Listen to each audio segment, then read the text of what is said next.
Hey, this is E-Rock at Fanboy Films. I'm going to try something new today. A while back, I became aware of a documentary called The Story of Late Night, produced by CNN.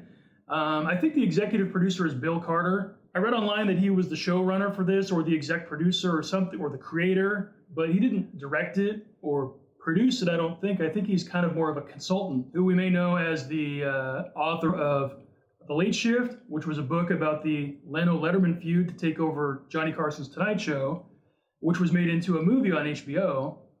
And then Carter later wrote the War for Late Night, which was about the war between Leno and Conan O'Brien all those years later, which I reviewed as The Late Night War Part 2. So when I heard about the story of Late Night, I was, of course, a little territorial. I thought this is going to cover all the things that I've been covering, which is all the other wars and all the other characters in Late Night, outside of those two big events that Bill Carter had written about so long ago. And now here's Bill Carter with a new series covering the exact same stuff. So I thought, I might be out of a job, right? The Late Night Saga, my amateur level one, might be kind of superseded by this professional version from the real people. So I kind of was afraid of that going into it, but then I thought I'll just watch this thing and see what they do. And I was kind of encouraged because when they covered topics that I covered, they seemed to cover them almost the exact same way, almost use the exact same clips and almost the exact same, places and timing. And so I kind of thought I must be doing something right. And I also noticed that there were a lot of things that they didn't cover. So that leaves a lot of room for the Late Night Saga on Fanboy Films to continue covering, all the little people that fell through the cracks. So I kind of thought for the story of CNN, I would go through it episode by episode. It's 6 episodes long, and it's streaming on HBO Max, I think, right now. So forgive me if I look at my notes from time to time as I'm doing this. I'm going to try to just go through this kind of stream of consciousness and just kind of give my thoughts on this documentary, which was really good. So episode 1 is kind of what you'd expect. They start off with Steve Allen, and the Tonight Show started in 1954, I think, right? 54. And they talk about what he was doing before that and how he had a local show that became, I think he had a radio show and then a TV show locally in New York. And then the network decided to pick it up and make it a national show across all of its affiliates. And so you got the Tonight Show with Steve Allen, which was the bookend to the Today Show in the morning. So they showed all the usual clips, Steve Allen introducing the show for the first time, and how I think he's the one who put all of his guests on a couch for the first time, and he did all the crazy stunts. He would dip himself in the tea bags, and he became a human kite. And these are all clips we've seen him. If you know anything about his show, you've seen him in every documentary about his show. And then they went to Jack Paar. So they showed a little bit of Jack Paar before he had the Tonight Show, and then they showed his run. And they showed, he famously walked off the show because one of his jokes was censored. And then he walked back on 3 weeks later or something like that, and just kind of picked up right where he left off and said, as I was saying, these are kind of the usual suspects of clips for the Jack Paar Tonight Show. One thing I keep going back to, a YouTuber named epaddon did a really nice video about Dorothy Killgallen and Jack Paar, and they had a media feud. And that really went into more depth, although, his video is just a bunch of quick flashes of news articles. You got to kind of pause and read them as you go, but he's got all the same clips and more. And that was one thing that they kind of didn't cover in depth that I would have liked to see more of for Jack Paar, which was this war. The reason he walked off the show, yes, his joke was censored. He had a joke about a toilet, which was censored because you couldn't talk about toilets on TV, I guess, in 1957 or whatever. But that was really more the straw that broke the camel's back. He'd already been feuding, and a lot of it, they touched on it briefly about he supported Fidel Castro in Cuba.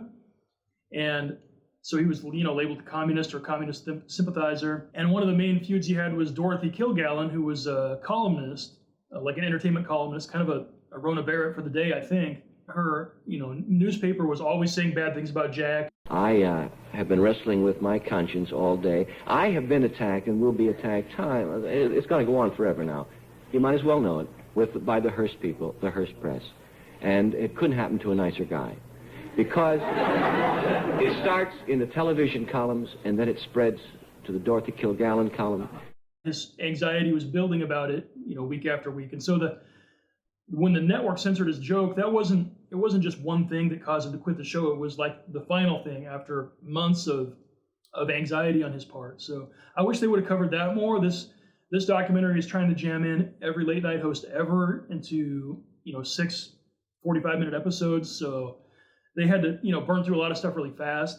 But I would have liked to see a little bit more of that. I would have liked to see more about why did he support Castro. Obviously, historically, Castro has been labeled as the bad guy. Did he, have a change of heart about that later, or did he always support Castro? Did he support communism, or was he just kind of open to ideas? I mean, it's interesting, and I don't think dangerous to talk about the subject. So I would have liked to see more about that.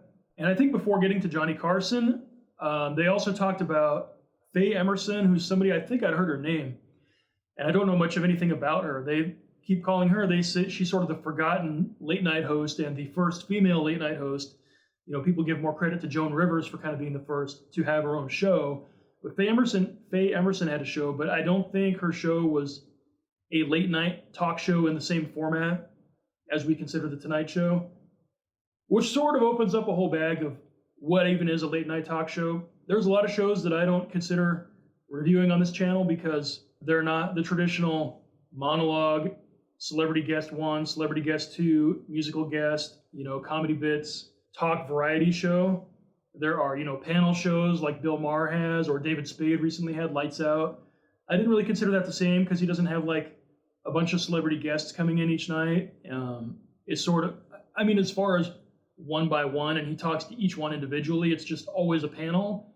I don't consider that kind of the same kind of show, but maybe there's a lot of crossover between the two. So maybe I should. I never considered The Daily Show or the Colbert Report or any of the Comedy Central shows as late night talk shows either. But I guess they are. They do have guests. They have bands. They have monologues of sorts. So it just makes me rethink it. But Faye Emerson, I'd like to find out more about her show. I don't think there's very many surviving clips, which is why they only touched on her very briefly. And they also briefly touched on Merv Griffin and Dick Cavett and a lot of these other early guys. I didn't know, what I've picked up about watching a few documentaries recently is that Dick Cavett, I didn't realize he was a writer for both Jack Paar and Johnny Carson before he got his own show. So that was interesting to know that he kind of came up through it. A comedy writer, I guess, was his background. I had also never seen a single frame of America After Dark. That's the show in between Steve Allen's Tonight Show and Jack Paar's. They briefly turned it into like a news magazine called America After Dark, and which I guess was a complete failure and quickly forgotten. And I've never seen a single frame of that, but they had like an opening credit sequence or something from that in this documentary. So that was kind of cool. Even on YouTube, I've never seen. I've only seen, I think, on a Google search, I've found pictures. I've found magazine promo ads for the show, which mentioned that the show existed, but I've never seen a photograph of any of the hosts or the set or any of that kind of stuff. So I'm assuming that none of that exists anymore. Maybe that little 5-second clip of the intro they showed is all they have. Maybe it's still locked away in a vault somewhere, the kinescope or something. But the other thing I was going to say about Jack Paar is that when he leaves the show for the second time and is replaced by Johnny Carson, they kind of said he was fed up with show business and he just left show business. But didn't he go into a primetime show just like Steve Allen did? I thought he did. So that seemed kind of abrupt. Again, I think it was just the streamlining of this documentary, trying to cut through each section of late night history as fast as they could and omitting a lot of details. For the Johnny Carson part, they kind of showed all the usual stuff, all the greatest hits you'd see on the, when I used to run infomercials when I was working at a TV station, and they would run the Time Life collection of greatest hits of Johnny Carson. This is kind of what they showed in this thing. I was hoping they would have been able to find more good footage of the early days. As a lot of people know, the first 10 years that Johnny was on, 1962 to 1972, he was in New York. He moved to Burbank after that. Pretty much everything from those first 10 years has been lost as far as the original high-quality video, full-color broadcasts. I think one or two of them exist. I've seen a couple on YouTube that I think were preserved by some local TV station that had a copy. The rest of what exists, and not everything exists from that era, but what does exist is on Kinescope, which, if you don't know, is like when they were making the show, somebody in the studio somewhere would point a camera at a video monitor and record it onto a low quality, like 8mm black and white film with audio. I hear people say that they didn't know the reruns were going to be a big moneymaker back then, so they didn't keep old show tapes, but I think they were already syndicating movies and stuff by then, so I'm not sure, but for whatever reasons, they deleted all the original full color tapes and they kept the kinescopes as the archival copy so that maybe 5 years later, if you wanted to show some greatest hits, you would have a version of them, even if it's not in the best quality. And a lot of people still had black and white TVs back then, so I guess it didn't matter all that much. But when they covered the early Carson years, I was hoping they would have found as much as they could of the color stuff, or if they, I don't know if NBC has any more in their archives than what we've seen on YouTube. I'm sure they do. But what they used in this documentary was almost all, kind of low quality kinescope. It's nice to have anything at all. But because I was going to say, as far as everything else goes, when they were going through the Steve Allen and the Jack Paar footage, what they had in this documentary was much better quality than what I've seen online, obviously on YouTube. I don't know where the people who put it on YouTube have gotten those clips, but a lot of them are staticky and, compressed. And so these were at least probably the best quality kinescopes that they had of those old shows. Some of the bits, like Steve Allen's first show or Jack Parr's walk-off, it might not even be a kinescope. It might have been the original tape. They might have kept it because they knew, even at the time, that it was historical. I really appreciated that this documentary kept everything in its original aspect ratio. I recently saw a documentary on Disney Plus about, it was about, I think I've seen a few, that's why I'm being confused, but it was about Walt Disney and about building Disney World and all the theme parks and building the animation studio. And it was very obvious that they had all this old, probably like Super 8 color film footage, but it was all cropped for widescreen. And so everybody's heads were cut off or their feet were cut off or whatever. And I know why they do that. They want everything in the film to look unified. If they're going to shoot new footage and splice it with old footage, they want it all to look the same. But I find it jarring because maybe I look harder because I'm an editor, but when there's not enough room for the heads or there's not enough room or you can tell things are being cut off, I can just tell. Not always, but sometimes. So I find that jarring. What this documentary, the Story of Late Night, did was they kept all the clips in their original aspect ratio. So you see the black bars on the sides, and I actually prefer that. That's how I've done pretty much all of mine, if you've noticed. But I appreciated that. And everything was kind of the best quality they could. All the talking heads in between, they got so many great people. They got Peter LaSalle. They had a lot of network executives. Then, of course, some modern comedians who were kind of giving their perspective on these old classics. All that stuff was shot really nice. That's something that I can't do as well yet. It just makes it, that's another thing, like I was going to say, comparing my efforts on the Late Night Saga to something professional. It makes me think I'm on the right track with the stories I'm telling and the clips I'm selecting. Now I just need to bring up the rest of my game. All their B-roll, all their, recording interviews of the talking heads, of the people, narrating the story is, very nice stuff. And that's what I need to invest in if I'm going to keep doing this. So not that I have access to interview people, but even putting myself on camera or something, I need to really up my production quality. So that'll kind of be my next step. So that's, again, I thought watching this, I would kind of think, what's the point of doing my channel anymore? But I think there is a lot of room for my channel still, but I would like to bring my game up a bit. I'm inspired by this documentary. And lest I forget, Ernie Kovacs. Ernie Kovacs is one of the forgotten hosts of Late Night. He was Steve Allen's co-host for a while on The Tonight Show. There was a time, and remember, this was back when they were doing the show 5 nights a week, 90-minute shows. It was hard to fill time, come up with enough comedy bits, book enough guests. And then Steve Allen graduated to adding a 6th night, which was I think Sunday night primetime show, which was up against the Ed Sullivan Show. And Steve Allen said it's just too much, he couldn't do it. So he ended up doing, I guess, the Tonight Show 2 nights a week and the primetime show once.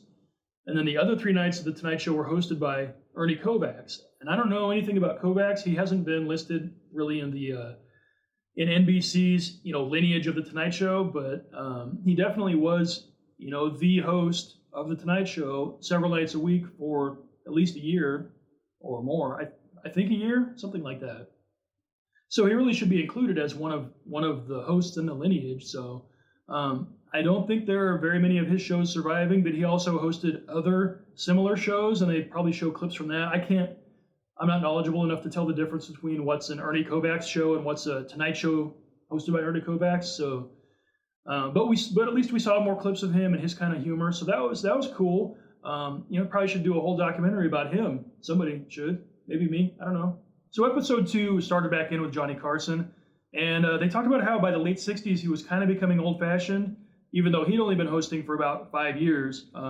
He came off of I think Steve Allen hosted for 3 years, and then Jack Paar for 5, and now Johnny Carson had been hosting for 5. So this kind of format, I guess, was kind of old-fashioned. This just sort of talk, comedy, band, late night thing, and they were like, how do we keep this fresh? They talked about counterculture, late '60s,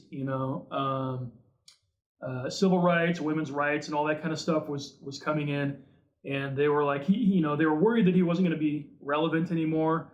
He didn't have the right art style or the right music or whatever, and the right type of guests that sort of the public would be interested in seeing. And so they kind of talked about how he tried to keep that fresh.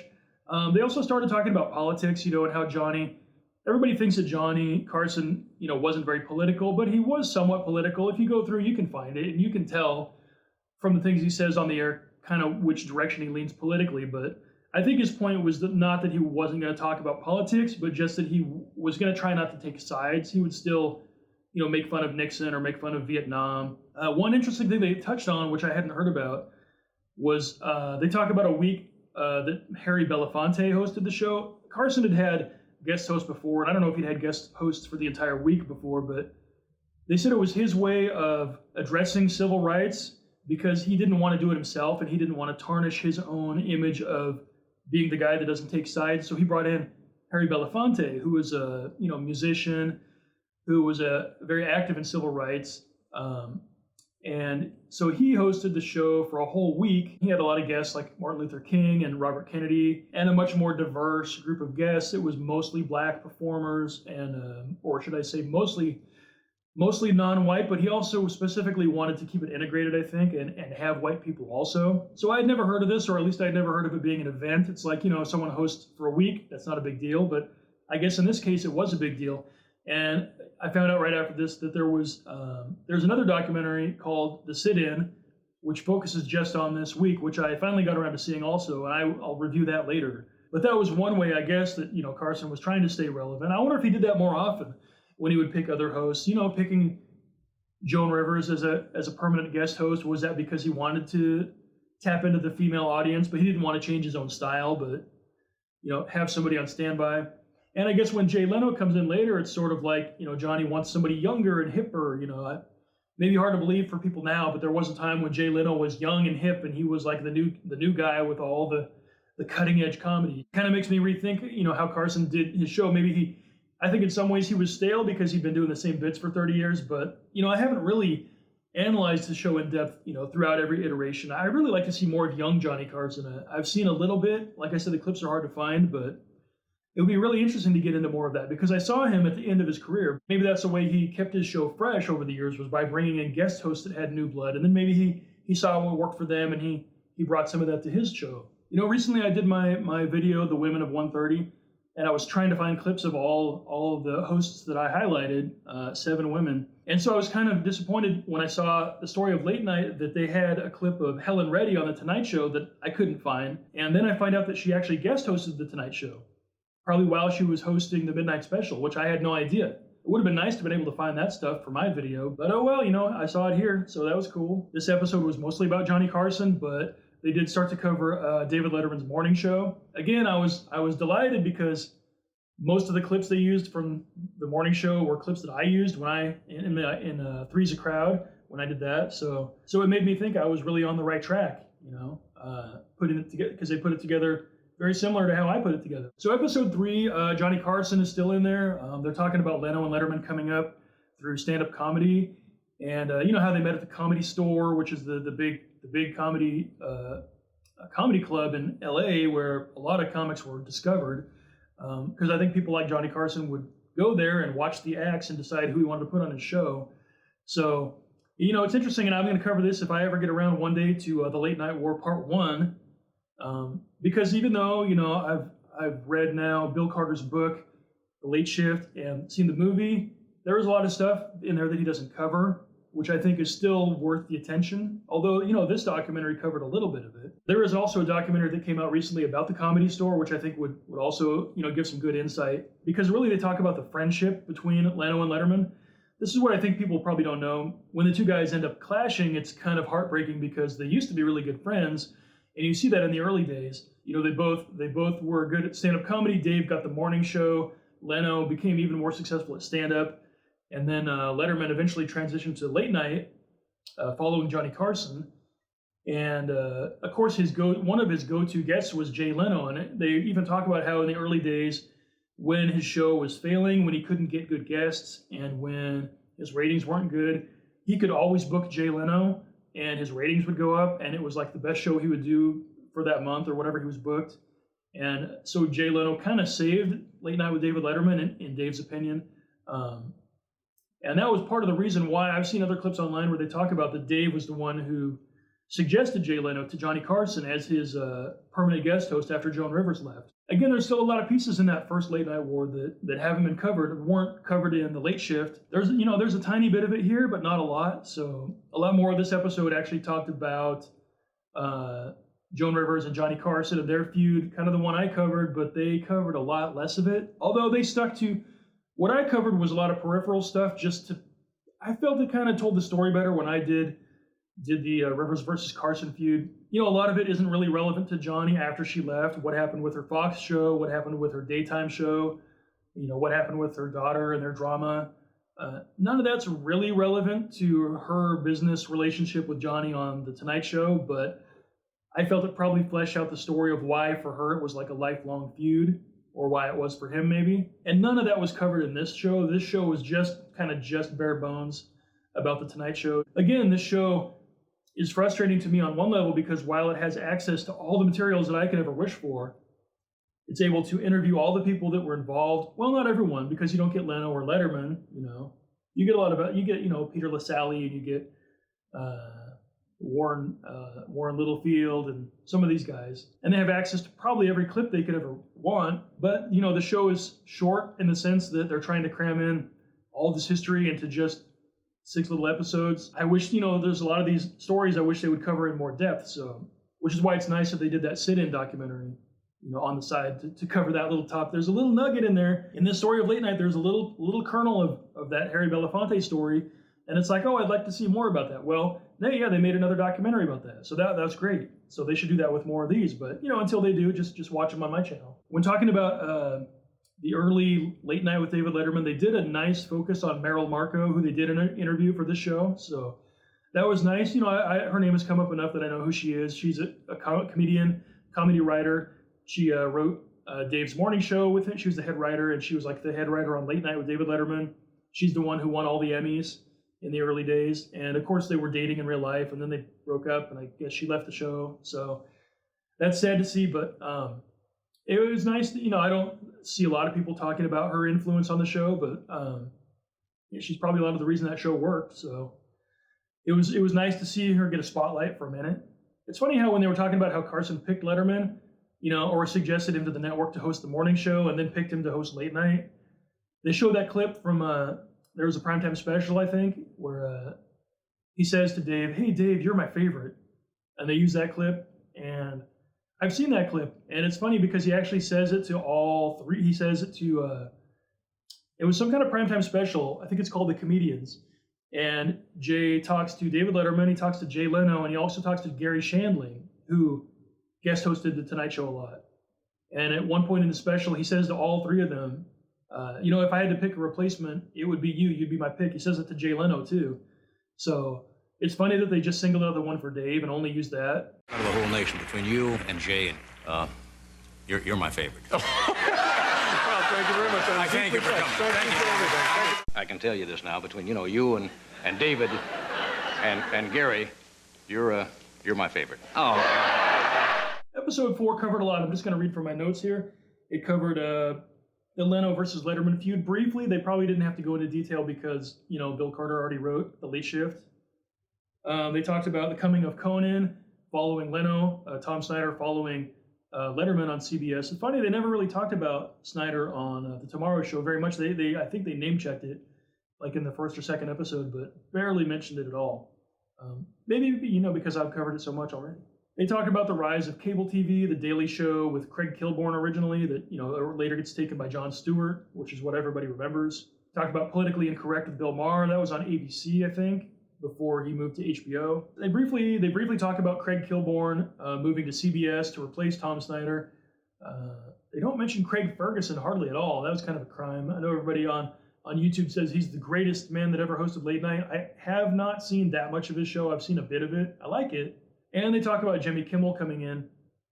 And they also talk about, it's interesting, they talk about how the late night started to get really political starting in the 2000 election and then after 9/11. And they start covering about politics a little bit. They talk about how Bill Maher was basically kicked off of Politically Incorrect because he said a controversial thing about suicide bombers following 9/11. And I think that's why Jimmy Kimmel got picked to replace him. I think Kimmel, I have to look. I don't know as much about ABC's late night. I think Kimmel was already hosting after Bill Maher, and then when Bill Maher got kicked off, Kimmel slid into an earlier time slot. I have to look that up. I could be completely wrong about that. And then Bill Maher, of course, went to HBO and hosted Real Time, which he's still hosting now, 20 years later, I guess. Episode 5, they talked about Conan. They talked about Conan versus Leno a little bit. I did it in more detail on the Late Night War Part 2, so just watch that. They started talking about diversity in cable TV. They talked about, Wanda Sykes, George Lopez, Chelsea Handler, Andy Cohen. And they talked about Jimmy Fallon coming in to take over late night and kind of freshen it up. It's interesting when they covered Conan versus Leno. They used a lot of almost all the exact same clips that I use. Theirs are better quality, not watermarked and all that stuff for YouTube channels. But again, I feel like I was really on the right track because, unless they just watched my video and copied it, I guess they could have. But I think there's only one way to tell the story, and there's probably only one real set of clips that tells it. So I assume we're just, thinking, it's parallel thinking, and it just makes me think, I guess I'm thinking on a professional level, if that's the case. So the odd thing was I saw 1 or 2 clips in here that did look like they were probably sourced off of YouTube, and I wonder why they had to do that. It's funny, I think I saw Bill Carter in an interview once saying that the hardest part of doing a documentary with all these clips, if you want a specific clip that is in your memory that you want to put in your documentary, you have to be able to find that clip. And NBC, I guess, is not going to know. I don't know why they don't have a database at this point of every guest and every air date so they can just find stuff for you. But Bill Carter had said before that if you had a clip in mind, it was hard to figure out what date that it aired on. And if he didn't have the air date, he couldn't go to NBC and request that clip to be used. So it's kind of strange to me, but it seems like he probably did a lot of digging through YouTube to find the clips, and then if he could find the date information, then he could go to the studio and get the master clip. But maybe he just couldn't do that in every case, and they just said, they gave him the green light to go ahead and use it. I don't know. I don't know why they wouldn't have a better quality version of the same clip. The one I'm thinking of primarily is the clip of Leno on his 10 o'clock Jay Leno show, where he explains the whole thing with him and Conan and how he was fired twice and all that. The only clip I could find online, because it's not on YouTube, I don't think, was on TMZ. It's got that big TMZ watermark on the clip I used. Very low frame rate. It's also cut down to 4:3 when the original show was broadcast in widescreen, 16:9. And so the clip that Carter used in this from that same episode it wasn't watermarked with TMZ, but it was the same 4:3 low frame rate. It seems like the exact same clip. I don't know why he couldn't get NBC to give him that clip in full quality, because he got everything else probably from them. Did NBC delete the clip? That's interesting. I don't know. Finally, episode 6. Now it's sort of the explosion of late night. Now you've got multiple shows on NBC, on CBS, on ABC, and on cable. You've got all the Comedy Central shows. You've got TBS.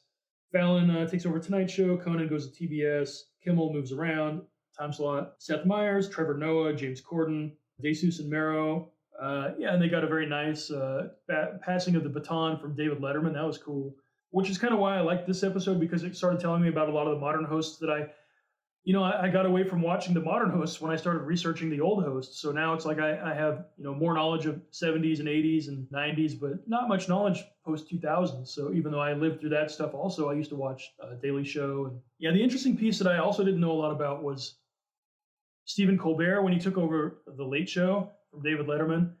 And it's interesting, a lot of people online complain about late night being too political now. But it's funny coming off of the Colbert Report and off of the Daily Show, which was political satire. I guess when he first started the Late Show, he tried not to do that, and he tried to just do straight comedy. And I guess they said it wasn't really working. His ratings were low, his reviews were bad. He wasn't happy with the show. He actually considered leaving. And it's funny, they said that CBS considered at one point flipping Colbert and Corden and having James Corden host 11:30 and push Colbert to 12:30. I never heard that. That'd be a cool story to talk about. But I think there was like a correspondence dinner or something political where Colbert just kind of went off and ranted about politics, got a lot of stuff off his chest. And I guess, they said, that's what you should be doing on your show. So he became more political after that. And I guess his show got better, in their opinion, got better ratings and better critiques, I guess. Whatever works for him, I guess. I mean, I'm kind of on the bandwagon of, I think the modern shows are a little too political for my taste sometimes, but he's got to be him. And of course, following up on that, this episode also capped off by talking a lot about Trump coming in and how Trump became a target for all the late night hosts, and how if you're a Trump fan, you're probably going to look at this episode and say this is where CNN's liberal bias is showing, because all across the board they all kind of say it's not about conservative versus liberal. It's like Trump is a whole different thing. And everyone in this documentary agrees that that's the case. So it was kind of interesting to see how that, they talk about how Trump affected all the late night shows. And then they talk about how COVID came in and how that affected everybody. Everybody had to start broadcasting from home, which I guess we're still in. We're still in some version of that at this point. And we'll see if that ever goes back to the way it was. Or I think, nothing ever goes back to the way it was exactly. Because they also talk about how network TV is kind of, it's changing. I don't know if it's going away, but it's changing to streaming now. So you're not going to see a limit on the number of channels or the number of shows or the number of hosts you can have. At one time there was just Johnny Carson, one host, and anybody that tried to compete with him got wrecked. And then you had Leno and Letterman, you had two hosts, and then you had, then it was three, Kimmel, Fallon, and Colbert, or whatever, iteration of that there was. But it's not going to be 2 or 3 or 4. It's going to be like 20 or 50 or 500, pretty soon.